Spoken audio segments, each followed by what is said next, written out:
नमस्कार साथियों। बरेली में इस समय इंटरनेट शटडाउन चल रहा है और उसके कारणों में सबसे पहले कारण आता है यहाँ के एक मौलाना हैं श्री तौकीर रजा, जिन्होंने एक मूवमेंट को इतना हवा दी। I love Muhammad, I love Muhammad कोई गलत नहीं है, मगर इन्होंने इस मूवमेंट को एक नया दिशा देकर बरेली को ऐसी जगह पे झोंक दिया ला जाके अपने अपने वर्ग को, अपने समाज को, अपनी जाति को, कि इस समय पूरी बरेली की स्थिति बहुत ज़्यादा गंभीर है। आई लव मोहम्मद, ये मोहम्मद साहब सबके प्रिय हैं, ऐसा नहीं है कि आपके ही प्रिय हैं, मेरे लिए भी उतने प्रिय हैं। जैसे मेरे आराध्य हैं, जो भी मैं जिनको आराध्य मानता हूँ हिंदू धर्म में, वो मेरे लिए प्रिय हैं, तो आपके मोहम्मद साहब भी मुझे प्रिय है। मुझे उससे कोई फर्क नहीं पड़ता है। धर्म सदैव जोड़ने की बात करता है, धर्म कभी तोड़ने की बात नहीं करता है। मगर आपने निहित स्वार्थ के लिए बरेली में वो स्थिति पैदा कर दी कि शायद कल्पना नहीं की जा सकती अभी। और बरेली में अभी जल्दी में एक घटना और घटी है, जिसमें हमने देखा कि प्रेमानंद महाराज जी ने कुछ कहा था, तो उसके बदले में कि हम हिंदू संस्कृति को बचाएंगे, उस हिंदू संस्कृति को बचाने के मतलब वो चक्कर में कुछ युवाओं ने यहाँ पर दिशा पटानी, जो कि अभिनेत्री हैं और उनके पिताजी यहाँ पर सीओ भी रह चुके हैं अपने उत्तर प्रदेश में, तो उनके घर पर जाके फायरिंग करी है।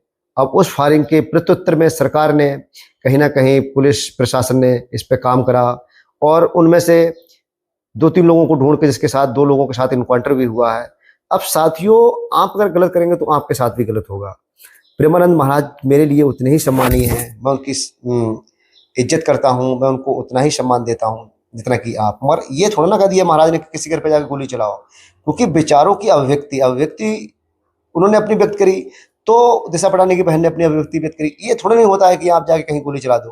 तो आजकल जो युवा वर्ग है, वो एक अपना नाम और फेम बनाने के चक्कर में ऐसा उसने रास्ता अख्तियार कर लिया है कि उसको अपने जान से भी हाथ धोना पड़ता है।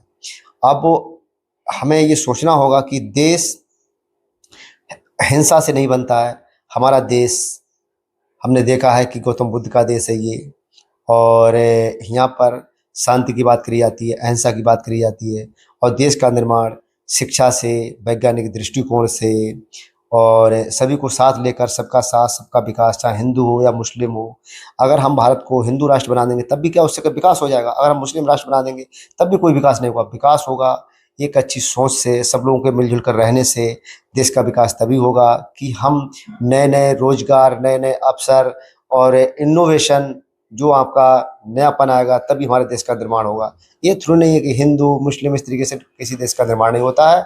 और देश गर्त में जाता है, शहर की मतलब एक शहर की इज्जत पे बट्टा लगता है, तो बरेली के लिए बहुत बड़ा बट्टा है।